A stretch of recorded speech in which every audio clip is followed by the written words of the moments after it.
कृपानाथ हाँ થોડુંક એવું થોડું હલકું હલકું યાદ આવે છે કે જે हाँ આપણે નારદજી એ લોકો પર કૃપા કરવા માટે શ્રાપ દઈ રહ્યા છે અને એનાથી એમનો ઉદ્ધાર થશે એટલા માટે એમને ગોકુલમાં એવી સુંદર જગ્યાએ એમને વૃક્ષ બનાવ્યા છે જેનાથી નંદ બાવાને પણ એમના પડવાથી અવાજ થશે તો એ તરત જ દોડીને આવશે ઠાકોરજીને માટે અને બધી ગાયોને બી છાંવ મળે છે વૃક્ષથી એટલે એની બી સેવા થઈ રહે છે એટલે એ બધું એમના દ્વારા સારું કરાવશે વૃક્ષની ભલે યોનીમાં આવશે પણ એવી કૃપા થશે એટલે આ બધું પરમ દિવસે અપરાધથી આવ્યું ડરવું. હતું. અચ્છા કાલે છે આ બધું પરમ દિવસે આવ્યું ચિત્તનું અને મનનું આવ્યું હતું, બુદ્ધિનું, સદબુદ્ધિ અને દુર્બુદ્ધિ. એમ કે સદબુદ્ધિ જે છે ને એ ચિત્તમાં હોય અને દુર્બુદ્ધિ હોય ને મનમાં હોય. મનમાં હોય અને લક્ષ્મીનું જો મદ હોય ને તો આપણને સદબુદ્ધિ એમ કે ના કરે. અને લક્ષ્મી મૂળમાં એટલો સાર એનો એટલો હતો કે લક્ષ્મી મદ જેને પણ હોય છે એ ઉત્તરોત્તર અપરાધ કર્યા જ કરે છે. એક અપરાધ થઈ ગયા પછી એ બીજો અપરાધ કરે, એના પછી ત્રીજો અપરાધ કરે, પણ એને અપરાધનું એને એ ખ્યાલ જ ના આવે કે હું ભૂલ કરી રહ્યો છું અને મારે ભૂલ સુધારવી જોઈએ. એટલે એને કોઈ જેમ કહે ને કે હુ કેર્સ, મને કઈ પડી નથી, કોને કેવું લાગે છે, મારે આ કરવું છે એટલે હું કરું છું, મને આ ગમે છે એટલે હું કરું છું, મને કોઈની પડી નથી. કોઈ આવે તો ઠીક છે, ના આવે તો ઠીક છે, મારે તો આ કામ કરવું છે એટલે હું કરીને જ રહીશ, એવો જે છે. એટલે એના માટે એ લોકોને બધી જ રીતે એ લક્ષ્મી મદ જેને હોય એને અપરાધ વિશેષ થાય છે, એનું અધપતન થાય છે, એને બુદ્ધિનો સદંતર નાશ થઈ જાય છે.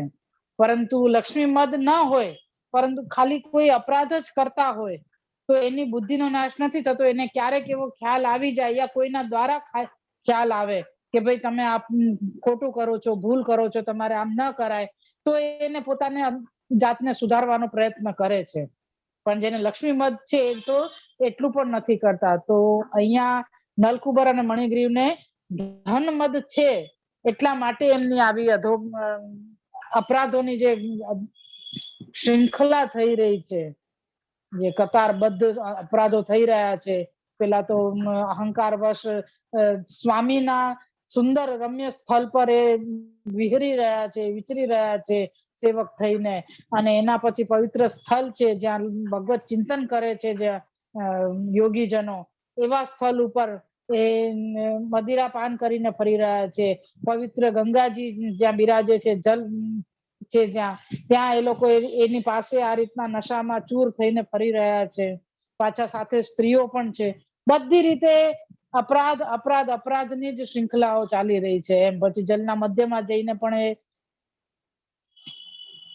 એમાં ક્રીડા કરે છે સ્ત્રીઓની સાથે. એ બધી જ વસ્તુ આમાં આવી ગઈ છે. मैं अचानक हिंदी बोलते बोलते गुजराती कैसा बोलने लगी. तो ये तो कल के श्लोक में कि लक्ष्मी मद जाकू होवे वो बाकी बुद्धि को नाश हो जावे है, और जाके पास मतलब जो साधारण अपराध जो करतो होवे बाकी बुद्धि को नाश जरूर होवे, लेकिन इतनी हद तक नहीं होवे कि वो आगे पीछे की कोई भी बात समझ नहीं सके. तो या कारण यहाँ पे मतलब कोई ने प्रश्न किया तो या आभास में श्री आचार्य जी ये बता रहे थे कि नलकुबर और मणिग्रीव ने ऐसे सब अपराध किए, तो नारद जी जब आए तो नारद जी को उनको ये बता देनी चाहिए थी कि भाई तुमको ऐसा सब नहीं करना चाहिए, तुम देव पुत्र हो, देवता हो, भगवत भक्त के पुत्र हो, तुम कुबेर ठाकुर जी के भक्त हैं, तो तुम भक्त के पुत्र हो तो तुमको ये सब शोभायमान नहीं देवे, यूं करके समझा देते, या उनके कोई ऐसे पुण्य होंगे जाके कारण उनके पाप नष्ट हो जाते, लेकिन ऐसा कुछ भी नहीं भयो. तो कि यहाँ पे नारद जी ने श्राप क्यों दिया, उनको समझा के उनको सीधे रास्ता पे ले आते. तो कह रहे हैं कि न तो उनको सत्संग हो तो और न वो सन्मार्ग पे चलते, क्योंकि उनकी बुद्धि को नाश हो चुको, तो यासु नारद जी को श्राप देना पड़ो.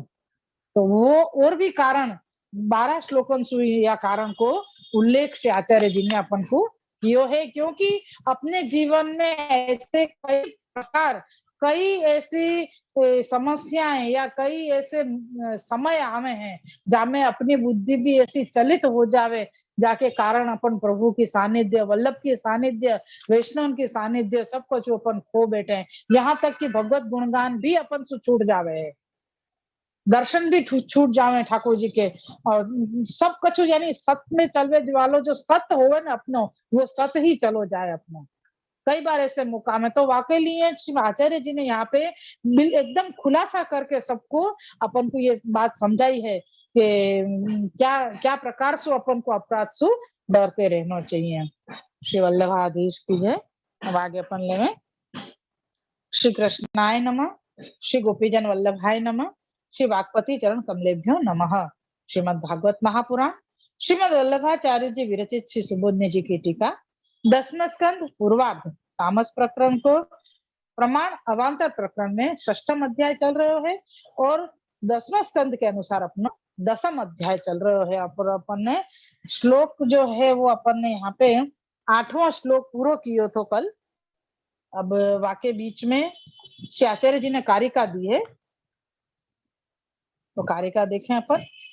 विद्या मदो धन मदस तथैवा भी जनो मद एते मदा मदान्धानाम त एव ही सतादमा। कारिकार्थ है विद्या का मद, धन का मद, उत्तम वंश में जन्म होने का मद तो मद से अंधे हो गए पुरुषों के लिए है, सत्पुरुषों के लिए ये मद नहीं है, किंतु उनके लिए दम है। दम मतलब संयम अर्थात इंद्रियों को अपने वश में करना। बोलो मद नहीं है लेकिन दम है, यानी दमन करना। दम को मतलब यहाँ में दमन करना, अपनी इच्छा को दमन करना। अब यहाँ पे ये श्री आचार्य जी बता रहे हैं कि मद में अंधे हुए के लिए लक्ष्मी मद नहीं और भी मद बताए हैं। विद्या को मद, उत्तम कुल में जन्म हुए को मद, ये सारे मद तो जीव को मद में अंधो बना देवे हैं। लेकिन सत्पुरुषों के लिए ये सारे मद नहीं है। जो सत्पुरुष हुए ने वो कैसे हुए, तो उनको ये सारी इच्छाएं हुए हैं लेकिन वो अपनी इच्छा को दमन कर देवे हैं। यासु बतायो कि उनके लिए ये अपने वश में करना। दमन को मतलब है कि उनको अपनी इच्छा से चलाना, कि भाई हमको कोई इच्छा हुई है लेकिन अभी ये समय उचित नहीं है। अपन ये सोचे कि भाई चलो आज ने अपन ने 11 करी है, तब यह समय अपन को अच्छी अच्छी चीजें सकड़ी खावे की इच्छा हो रही है, तो वो नहीं करना चाहिए, वो योग्य नहीं है। तो अपन ने जब व्रत किया है तो व्रत ही करना जरूरी है। तो वहां में फिर कोई भी खावे की इच्छा की चेष्टा करना या इच्छा करना भी अपने लिए व्रत भंग के बराबर है। तो वो चीज है। तो वाकु सत्पुरुष जो होंगे तो वाकु अपनी इच्छा को वश में कर लेंगे। लेकिन अगर जाके बुद्धि खराब होएगी वो व्रत तोड़ ही देगा यूं। यानी सत्पुरुष अपनी इच्छा के प्रमाण अपनी इंद्रियन को वश में कर सके हैं, ये प्रकार यहाँ पे बताया। लेकिन जो मद जिनको भयो है वो तो मद में अंधे हो ही जावे हैं। अब यहाँ पे बता रहे हैं आचार्य जी या कारिका को पूर्ण रीत से खुलासा कर रहे हैं कि उपरोक्त कारिका में 3 प्रकार के मदों में धन का मद मध्य में दिखाया है। अपन ने देखो ना कारिका में सबसे पहले क्या आयो, विद्या को मद, फिर आयो धन को मद, और फिर है उत्तम वंश में जन्म लेवे को मद। तो इन दोनों विद्या मद और उत्तम वंश के बीच में आयो धन को मद। तो यहाँ पे श्री आचार्य जी हम कह रहे हैं कि यहाँ पे जो ठाकुर जी ने श्री आचार्य जी ने बतायो 3 प्रकार के जो मद बताए, 3 प्रकार के जो अहंकार बताए, वहां में धन को मद है वो बीच में मध्य में बतायो, जिसका तात्पर्य यह है कि दूसरे मदों का जनक भी धन मद ही है। यहाँ पे बता रहे हैं कि धन मद सारे प्रकार के मद को उत्पन्न करने वालों है। अगर विद्या मद भयो है तब भी तुमको धन मद की वजह से ही होएगो कि मेरे पास तो इतनी विद्या है, मैं तो कहीं से भी धन कमा सकूं। मेरे को कोई लालच देवे तो वाके लिए मेरे को कोई जरूरत नहीं है। तो ये अपना धन मद है कि मेरे पास तो अपने आप धन चल के आएगा। तो विद्या को मद भी धन के मद से संलग्न है। ऐसे ही उत्तम वंश को मद, तो वो भी धन के साथ जुड़ो हुआ है। कह रहे कि उत्तम वंश है तो उत्तम वंश को मद होएगो तो वो भी धन के साथ लगो भयो है। तो यासु कह रहे हैं कि ये जो धन को मद है वो दोनों प्रकार के मद को पैदा करने वालों है। जैसे बीच के घर के जलने पर दोनों बाजू वाले घर भी उसके संसर्ग से जलने लगते हैं। कितनी बढ़िया और सटीक आज्ञा से आचार्य जी कर रहे हैं कि जैसे 3 घर हुए, बाकी बीच वाले घर में आग लग जाए तो वो दोनों तरफ की घर को जला देगा है। कोई कोना वालों घर जलेगो तो वो एक ही घर को जलाएगा, वो दूसरे घर को नहीं जला सके क्योंकि वो वाके पास नहीं है। लेकिन बीच वालों जो घर जल गए अगर तो वो दोनों वाके संसर्ग में आवे सु दोनों ही घर जल जाएंगे। तो ऐसे यहाँ पे धन मद को मध्य में दियो यानी बीच में बतायो, तो विद्या मद को भी वो प्रेरित करे है और उत्तम कुल के मद को भी धन मद ही प्रेरित करे है। यानी सबसे खराब जो बतायो वो धन मद ही है। आगे कह रहे हैं कि उत्तम कुल में जन्म के कारण उत्पन्न मद, उत्तम कुल में जन्म के कारण उत्पन्न मद की आदि भी मूल लक्ष्मी का मद है। यह लक्ष्मी का मद उच्च कुल में जन्म के मद से भी विशेष अनर्थ कारक है। यानी उत्तम कुल के जो मद है वासु भी ज्यादा हानिकारक या अनर्थकारी लक्ष्मी मद है, धन मद है। कारण कि दूसरे मद दुष्ट विषयों को उत्पन्न नहीं करते हैं। अब ये सुनो कि लक्ष्मी मद यानी धन मद भयो तो वो इतना अनर्थकारी क्यों है? जैसे विद्या मद है, जैसे उत्तम कुल को मद है, तो वो सब मद तो एक जैसे ही हो गए। अहंकार होना यानी अहंकार ही है, फिर बाद में एक धन मद को ही मुख्य मतलब विशेष अनर्थकारी क्यों बताए?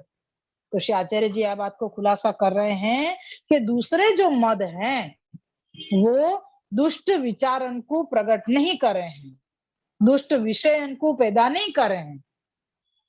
वाको खुलासा और आगे सुनो, कह रहे हैं कि किंतु लक्ष्मी मद दुष्ट विषयों का जनक है। यानी लक्ष्मी मद जाकू है वो दुष्ट विषयन को भी पैदा करे है। तो वो दुष्ट विषय कौन कौन से हैं वो बता रहे हैं। पहलो स्त्री संसर्ग, दूसरो द्युत, तीसरो मदिरा। इनके अतिरिक्त शेष दूसरे भी कहेंगे। यानी सिर्फ ये 3 तो मूल हैं। स्त्री को संसर्ग होनो, द्युत खेलनो यानी जुआ खेलनो और मदिरा पान करनो, ये तो मुख्य हैं। यासु फिर आगे और भी सारे खराब कार्य होते ही रहे हैं। तो ये जो लक्ष्मी जब मद जो है वो इन सारे विषय इनको पैदा करने वालों है। जाके पास पैसा होएगो तो सबसे पहले वो ये सोचेगा कि मैं या को कहाँ खर्च करूं, और जिनके पास पैसा होगा वाके आसपास घूमने वाले वाकू हमेशा गलत दिशा में ही लेके जाए। तो वो पैसा ऐसी जगह पर खर्च कर क्षणिक आनंद मिले वो बाकी कि अब तो मेरे को कौन रोकने वाला है, मेरे पास तो पैसा है, मुझको कौन रोकेगा, कोई नहीं रोक सके या सो मैं कुछ भी कर सकूं, ये सोच के वो हर एक गलत कार्य में आगे बढ़े है। तो हमें सबसे पहले ये स्त्री संग बतायो, जुआ खेलना बतायो, मदिरा पान करना बतायो, यासु भी ज्यादा हैं और वो भी सब आगे कहेंगे।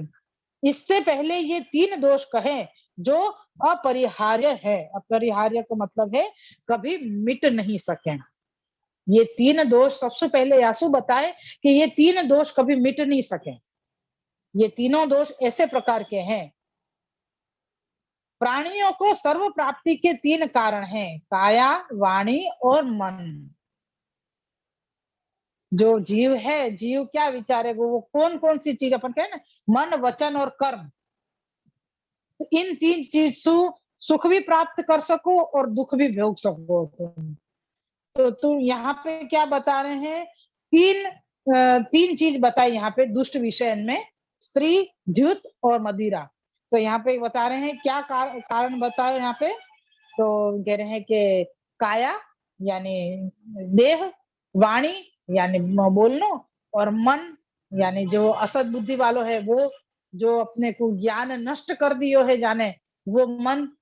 तो ऐसो है। तो यहाँ पे संसर्ग कैसे भयो, काया को बताए तो स्त्री को रूप बताए, द्युत यानी वाणी सु, वो जुआ खेल रहे हैं तो वाणी सु कर रहे हैं, और मदिरा पान कर रहे हैं तो मन को आसुर भाव उत्पन्न करवे वालो है, दैत्य भाव उत्पन्न करवे वालो है, तो मन को बिगाड़ कियो, बुद्धि को बिगाड़ कियो है। तो ये तीनों यदि स्वस्थ हैं तो प्राणी सब प्रकार से उत्पन्न उन्नत हो सकता है। अगर काया, वाणी और मन ये तीन अगर स्वस्थ हैं, स्वस्थ है को मतलब है कि इनको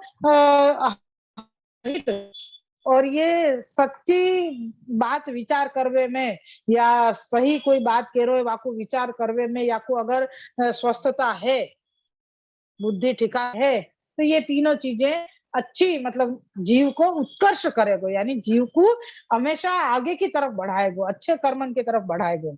लेकिन यदि ये अस्वस्थ हैं तो प्राणी की अवनति होती है। यानी अगर ये मन, वाणी और काया यानी मन, वचन और कर्म, अगर ये तीनों ही चीज अगर अस्वस्थ हैं, यानी कि गलत दिशा में चलने वाले हैं, या इनकी सोचे समझे की शक्ति खत्म हो चुकी है, हृदय में विराज के कर दे में है, और फिर आगे जब आवे तो ये हो जावे कि कैसी श्री वल्लभ की कृपा है कि वास्तव में कि ये मतलब आप ही हृदय में विराज के समझा रहे हैं कि या में क्या चीज या कि यहाँ पे बताना चाह रहे हैं, आप आज्ञा करना चाह रहे हैं, अपन को समझाना चाह रहे हैं। तीनों चीजन को प्रथम स्त्री को बताए, वो काया को नाश करे है, द्युत है जो वाणी को नाश करे है। क्यों? क्योंकि द्युत खेलवे में बार बार झूठ बोलना पड़े है, असत्य बोलना पड़े है, या असत्य बोलो जाए है, यूं कह रहे हैं कि यहाँ पे कही ना बोला जाता है, यानी मतलब बोलो जाए है, असत्य ही बोलो जाए है बार बार, तो असत्य बोलवे सु वाणी को नाश हो जावे। और फिर मदिरा, तो मदिरा को क्या होगा, ये अपने ज्ञान को नाश कर देवे, बुद्धि और ज्ञान को नाश कर देवे। तो तीनों ही चीज सु मन, वचन और कर्म तीनों ही प्रकार सु अधपतन इन तीनों चीजन से हुए हैं। इसलिए कह रहे हैं कि जुआ, मदिरापान और स्त्रियां ये तीन अधर्म के चरण हैं, अर्थात अधर्म इनके द्वारा ही चलता है। समझ में आई? ये तीनों ही चीज अधर्म के चरण है, यानी अधर्म इंसु ही बढ़े है और इंसु ही चले है। ये सो सब कार्य जो करेंगे वही वहां अधर्म होगा और वही अधर्म बढ़ेगा। श्लोक में प्रथम स्त्री कहने का तात्पर्य कहते हैं कि इन तीनों में भी स्त्री विशेष अनर्थकारिणी है। जैसे कहा है कि न तथा से भवेत् मोहो बंधश्चान्य प्रसंगतो योषित संगाद यथा पुंसो यथा तत्संगी संगतः। क्योंकि पुरुषों को स्त्रियों के संसर्ग से अथवा स्त्री संगियों के संसर्ग से जिस प्रकार मोह और बंधन होता है वैसा दूसरे किसी से नहीं होता है। यहाँ पे स्त्रियों को विशेष प्रकार को बताया है कि जो अधर्म की तरफ खींच के ले जावे ऐसे स्त्रियों को संग नहीं करना चाहिए। इस वाक्य से ये बताते हैं कि स्त्रियों में विशेष दोष होता है। जिसको लक्ष्मी का मद होता है उसके पास जो स्त्रियां रहती हैं वे असती ही होती हैं। समझ में आई? असती ही होती है तो मतलब है कि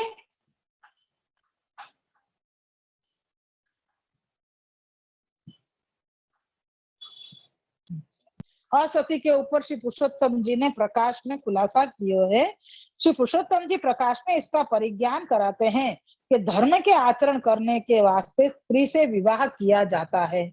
यदि स्त्री अनर्थकारी दुष्ट है तो उससे धर्म के आचरणार्थ विवाह कैसे किया जाता है? धर्म को आचरण करने के लिए ही स्त्री से विवाह किया जाए है। तो जब स्त्री अनर्थकारी होगी तो वो क्या प्रकार से उनसे वासु विवाह किया जाए, क्योंकि वो धर्म खुद अधर्मी है।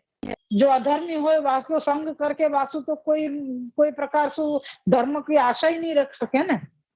तो यहाँ पे ये बता रहे हैं कि भाई ये चीज पे विवाह करनो कैसे विवाह किया जा सके, ऐसे जो धर्म को आचरण नहीं कर सके वासु कैसे विवाह किया जा सके। इसके समाधानार्थ श्री आचार्य श्री ने आज्ञा की है कि पुरुष धन के मद से जिन स्त्रियों को रखते हैं वे स्त्रियां ही असली अनर्थकारिणियां होती हैं अन्य स्त्रियां नहीं। यहाँ पे स्पष्टीकरण किया है कि जो अधर्मी है, जो धन को देख के दौड़ती भाई हमें, और धन के मद में जो चूर हैं, जो पुरुष, उनको ही संग करे हैं, तो वो अनर्थकारी ही है, बाकी सब स्त्रियां नहीं है। ऐसे आचार्य जी ने यहाँ पे खुलासा किया। तो ये अपने कार्य का यहाँ पे पूरी भाई मन वचन और कर्म सु लक्ष्मी मद वालों जो है वो तीनों प्रकार सु अपनो नाश करावे है। क्यों? क्योंकि जाकू धन मद भयो है, वाकू या प्रकार की तीनों ही जो विषय हैं, दुष्ट विषय, वाको उत्पन्न करवे वालो धन मद है। स्त्री को संसर्ग, द्युत खेलनो और मदिरा पान करनो, ये तीनों ही मन वचन कर्म को क्रमशः नाश करे हैं। ये अपनो 8वां श्लोक यहाँ पे वैसे पूर्व भयो कारिका के साथ में। 9वां श्लोक लेवे, 9वां श्लोक को आभास लेवे। दोषांतराण्याः हन्यते पशवो यत्रे इति। आभासार्थ है लक्ष्मी मद से होने वाले दूसरे दोषों का वर्णन निम्न श्लोक में करते हैं। 3 तो पहले ही बता दिए विषय, फिर यूं कही थी ना, और भी बहुत सारे विषय हैं जो धन मद से उत्पन्न हुए हैं। तो अब क्या आयो? तो श्लोक 9वां, हन्यन्ते पशवो यत्र निर्दयैरर्जितात्मभिः मन्यमानेरिदं देहमज्जरा मृत्यु नश्वरम। श्लोकार्थ है क्षण भंगुर देह को, क्षण भंगुर देह यानी पल में टूटने वाला, टूट जाने वाला, क्षण भंगुर देह को मद से, अजर यानी कभी बूढ़ा ना होने वाला, अमर मानने वाले, और जितेंद्रिय यानी इंद्रियों को वश में न कर सकने वाले और निर्दय होके पशुओं को मारते हैं। यानी अब जाकू लक्ष्मी मद होवे, वो और कौन कौन से अपराध करे हैं, वो और कौन कौन से विषय इनकी तरफ अनर्थ करवे जावे है। तो सबसे पहले यहाँ बता रहे हैं, ये सबसे पहले तो अपने देह को जो क्षण भंगुर है वाकू अजर समझे। अजर में मतलब यहाँ पे बताया है कि जो कभी बूढ़ो नहीं हुए, अजर और अमर, न कभी मरवे वालो और न कभी बूढ़ो होवे वालो, ये दोनों ही प्रकार से बतायो, ऐसा समझ ले में है। और अपने आप को अजितेंद्रिय समझने वाले, मतलब जो अजितेंद्रिय हैं, जिनको अपनी इंद्रियन पे वश नहीं है, जिनको अपने मन पे काबू नहीं है, ऐसे जो लोग हैं वो बहुत निर्दय हुए और निर्दय होके पशु को भी मारे हैं। श्री सुबोधनी जी में अपन, यत्र श्रीमदेन प्रत्यहम भक्षणार्थम पशवो हन्यन्ते निर्दयैरिति बाला आमा अपि हन्यन्त इति सूचितम कोमल मासत्वात्।